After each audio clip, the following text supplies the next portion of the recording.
La siguiente transmisión es apta para toda la familia. Contiene closed caption y es financiada con recursos del Fondo Único de TIC.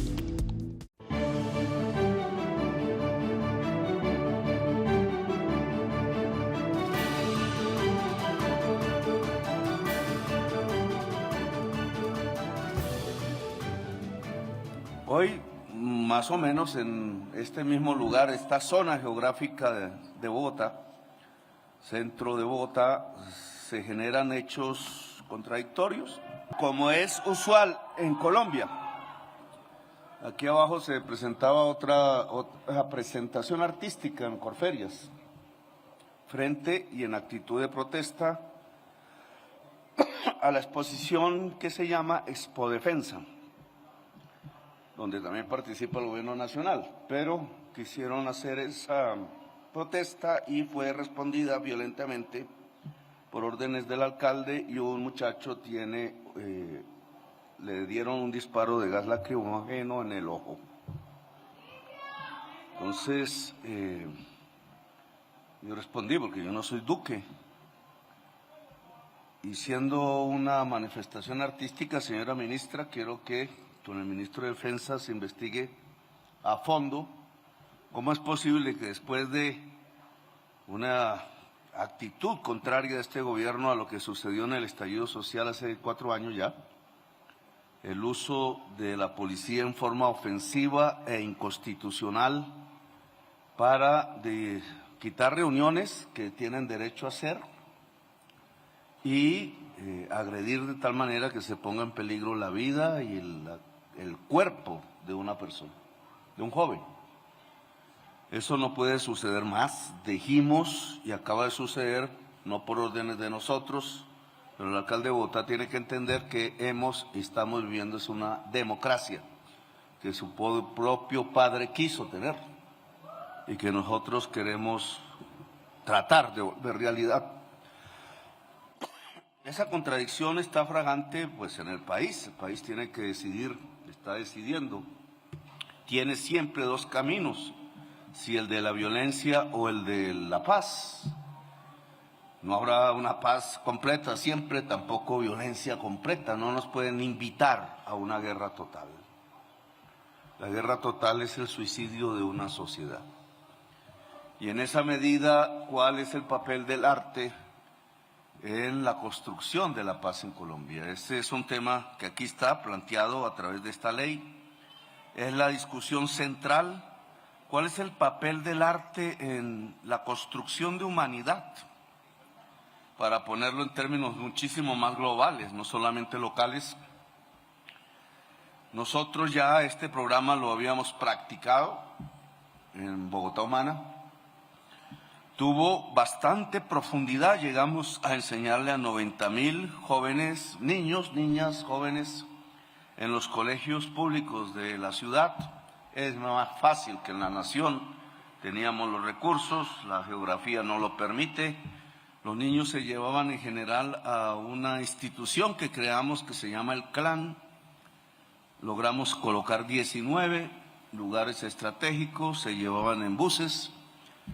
Y al final, pues, llegamos a una cobertura de 90,000 niños y niñas que generó, y este es un poco la gracia del programa, el que quienes ya estaban produciendo arte en los barrios, con las uñas, pudieran tener un sustento de ayuda del gobierno, en este caso distrital, a través del pago por enseñarle a los niños y niñas, y al mismo tiempo entonces se estaba construyendo los nuevos productores de arte en la ciudad de Bogotá, en esa niñez y en esa juventud que estudiaba teoría y música práctica y otras formas de arte, el teatro, la danza, música en diversos tipos de corrientes, el circo había, que el circo también lleva arte, el circo moderno, etcétera, etcétera. Diversas formas de expresión del cuerpo, diversas formas de sensibilidad en una juventud y una niñez que como la bogotana es diversa, es de grandes cantidades en términos de personas. Y al final también no solo se construyen productores de arte, productoras de arte, sino el público. Porque el arte no es para uno solo, no creo mucho en esa visión. El arte no es para guardárselo una familia en la sala de su casa, aunque eso sucede en el mundo moderno, es una forma de acumulación de riqueza y a veces en Colombia de lavado de dólares. Pero el arte es para la gente, es para el mundo, es para la sociedad, es para ser mirado o admirado, escuchado, sentido, etcétera. No existe realmente un arte si no tiene una referencia en el pueblo. Y en esa medida el público es esencial, porque el público viene a ser el pueblo, aunque el arte se produce con y dentro del pueblo. Es su historia, es su alma. ¿Qué diferencia una obra de arte a otra que no logra esa calificación? Es una discusión difícil, pero yo me he inventado ahí un concepto, y es que solo si se expresa el alma de la historia de una sociedad en un momento, pervive esa obra en el tiempo, y esa es la diferencia, la permanencia.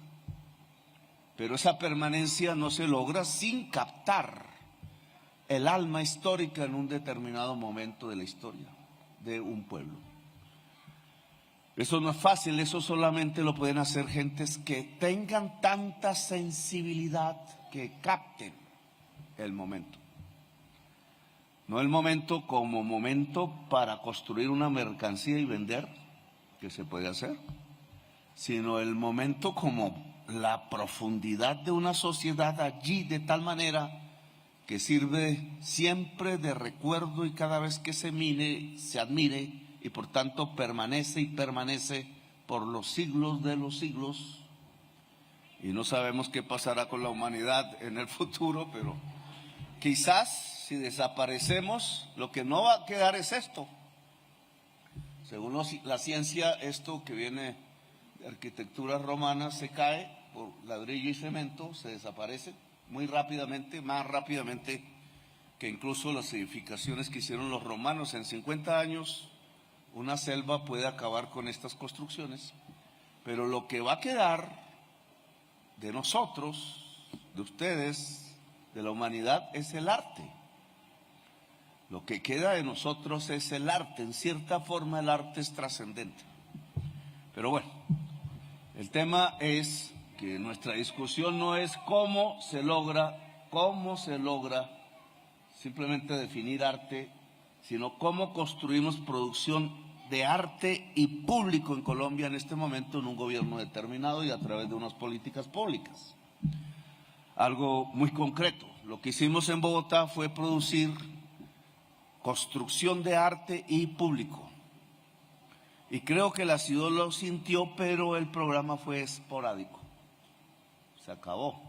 Aquí tuvimos con el Instituto, la Fundación Santo Domingo, está aquí presente. Usted todavía sigue siendo director, el ministro. Bueno, tuvimos una coalición, no fue una pelea, fue una colisión. Se veía difícil el asunto, pero lo logramos. Y era como lo que se presentaba en el Santo Domingo, norte de la ciudad, Suba, podías presentarse vía televisión, y para eso fue el Canal Capital en el conjunto de la ciudad, para cualquiera que quisiera ver y no pudiera llegar a ese lugar. A mí sí me gustaría que traigámoslo, compañero, sí, a mí me gusta eso. Compañero que dijo mentiroso, porque yo sé que eso fue así. Entonces puede venir aquí a plantear el debate. Este tema pasó porque fue esporádico. Los siguientes alcaldes cerraron el programa o lo disminuyeron, para ser más exactos, y se acabó. De eso quedan cosas que hay que mirar y analizar. Por ejemplo, si ustedes abren el YouTube y buscan Samurai Bogotá, porque Samurai significa otra cosa, encuentran un grupo de rap. Allí, en ese momento, pues había la discusión de siempre.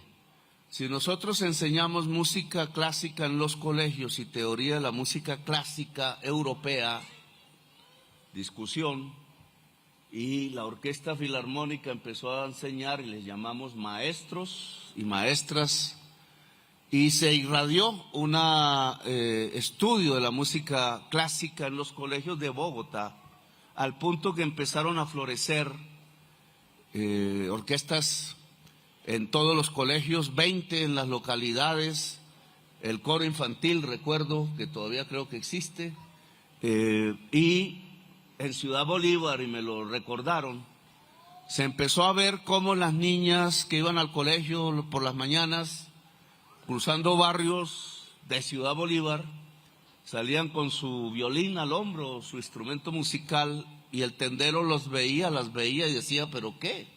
¿Cómo es esto? Esto no lo había visto. Pues eso es una revolución. El simple hecho de que una niña de Ciudad Bolívar saliera a su colegio cerca, seguramente, con un violín, y fuera admirada por vecinos que quizás no habían visto un violín de cerca, por el tendero que quizás no lo había escuchado, y fuera a estudiarlo de tal manera que, además de estudiarlo, empezara en colectivo, ojo, y esto tiene que ver entonces con superar una educación que nos enseña a competir como caballos, que los caballos no compiten, sino el ser humano los ha enseñado a competir. Los caballos se ayudan, guían la manada en libertad e impiden que la manada se vaya al abismo, una serie de caballos especiales cuyo instinto les enseña eso. El caballo, la potranca, el potranco se ayudan, y el ser humano, desde que es manada, humanidad, se ayuda, no compite. Toda enseñanza a llevarnos a competir entre nosotros, que nos lleva a la violencia y a matar al competidor, es una enseñanza antinatura en el ser humano, porque el ser humano solo está aquí aún y se volvió especie dominante, y hay peligros en el planeta Tierra porque se ayuda, no porque compite. Y entonces el conjunto se ayuda entre sí, como en el deporte también. Y ese ayudarse entre sí, que llamamos trabajo en equipo, lo aprende a hacer el niño y la niña desde su primera edad. Y eso estaba sucediendo en Bogotá. Mencioné el grupo de rap Samurai porque a su cantante y director y alma del conjunto lo mataron. Lo asesinaron a golpes, una noche, un 23 de diciembre, hace como 6, 7 años. Si uno mira quiénes estaban en el conjunto y cómo suena ese rap, era muy al nivel del de Cancerbero. Cancerbero también lo mataron en Venezuela. Cancerbero era un gran ser humano del arte, haciendo rap. Él es del arte y persevera en el tiempo. Samurai lo mataron, pero su conjunto tenía violines y era de Ciudad Bolívar. Y entonces, si uno explora, analiza, uno, ¿por qué lo mataron? ¿Dónde está la investigación? ¿Qué pasó? No sabemos. Otro, ¿cómo llegaron los violines allí? ¿Y cómo sabían? ¿Y cómo Ciudad Bolívar tenía un conjunto de rap de violines? Y entonces es el encuentro de culturas. Era el producto de la Bogotá humana, enseñando a través de productores de arte diversos en los colegios. En ese entonces eran niños y niñas. Cuando Samurai empezó a despegar, ya eran pues jóvenes maduros con alta calidad en su expresión artística.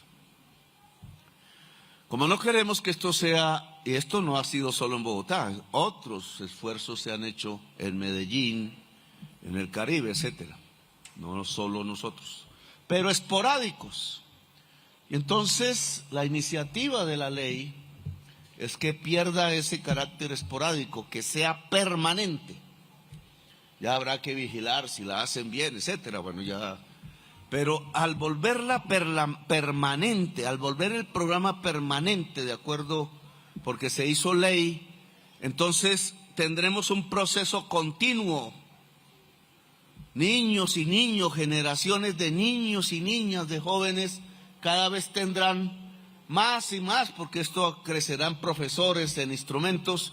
Hemos logrado que la tercera parte no, hemos triplicado la cantidad de dotaciones que se han entregado a los colegios en este gobierno respecto a los anteriores. De 5,000 hay que pasar a 10,000 profesores.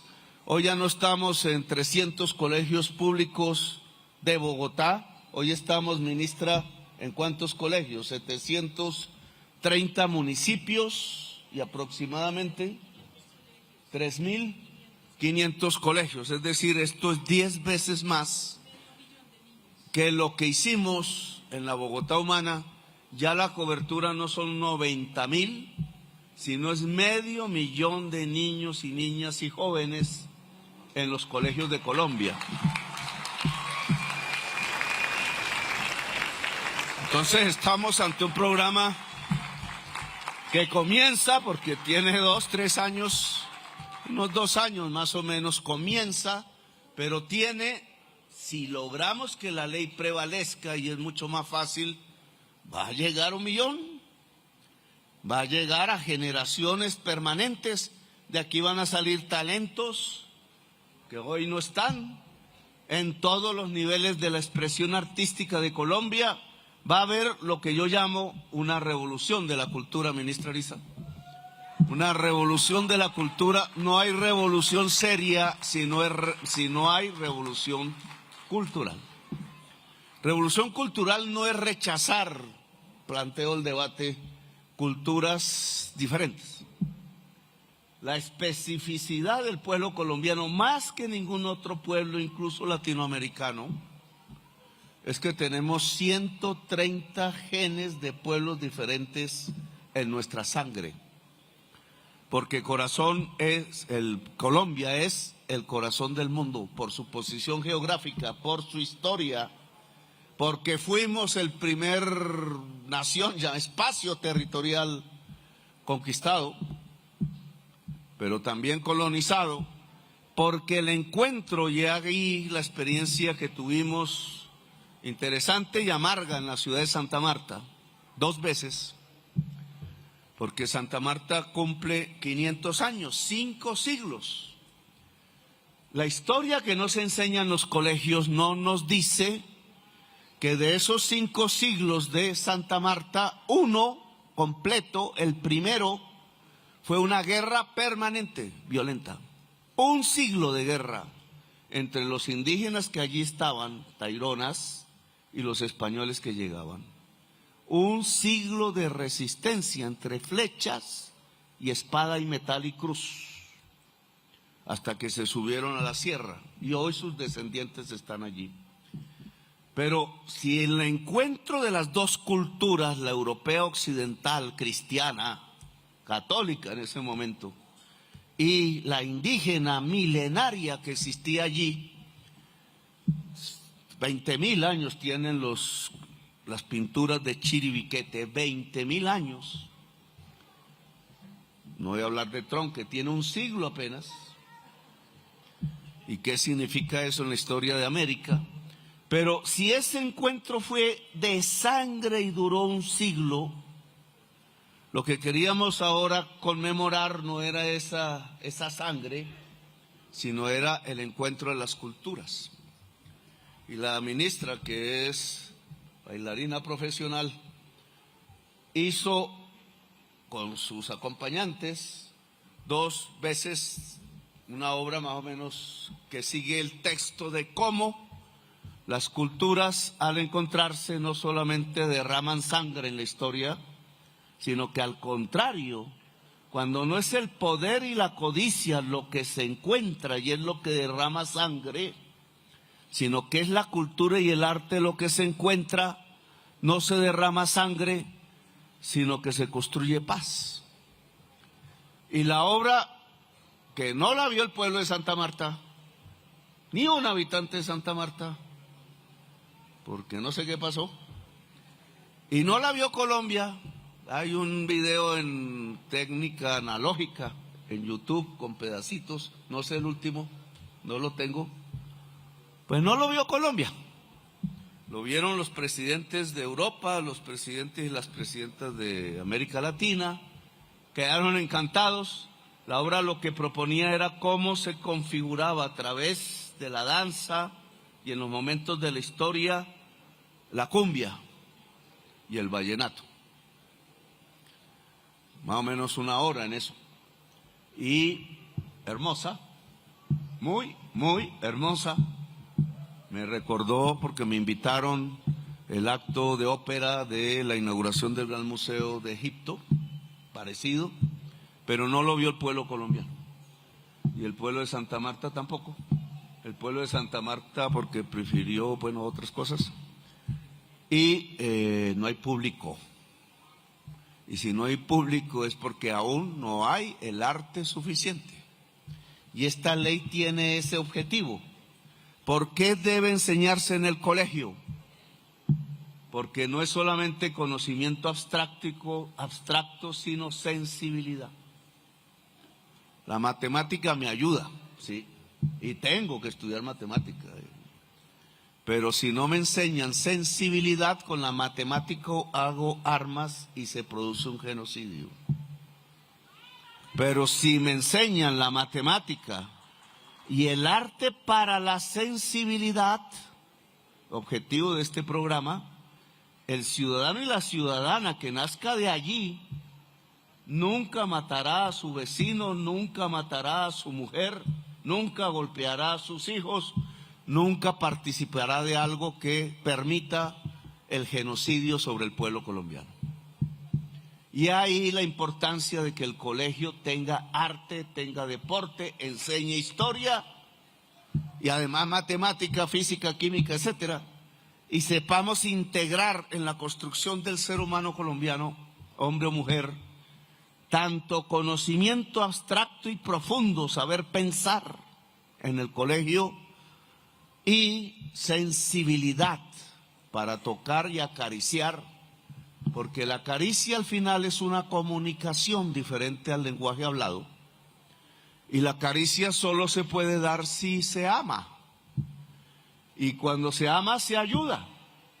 Es decir, que los mamíferos humanos estamos aquí todavía vivos en este planeta porque nos hemos ayudado, porque nos hemos amado, porque nos hemos acariciado, porque acariciar es una comunicación y para lograr esa comunicación hay que ser sensible y no se puede ser sensible sin el arte. Por eso hace 20.000 años en Chiribiquete, por generaciones de esa época, hay manos pintadas sobre la pared, más escenas, la Capilla Sixtina, le digo, de América. Y eso no era más sino para mostrar que aquellos seres humanos que hacen arte hace 20.000 años eran sensibles, aún en la cacería. Y al ser sensibles, tengan ustedes la seguridad que vía caricia, vía ayuda, sobrevivieron y hoy están presentes los pueblos indígenas ancestrales que hacen parte de la sociedad y de la nación colombiana. Ese es el sentido de la ley y ese es el porqué de este programa. Y eso es por qué entonces vamos a tener generaciones y generaciones de colombianas y colombianos, niños y niñas, poniendo la mano en su pared sin miedo a que lo maten y expresando lo que se les dé la gana, porque la libertad también es sinónimo de arte. Gracias, muy amables, por haberme escuchado.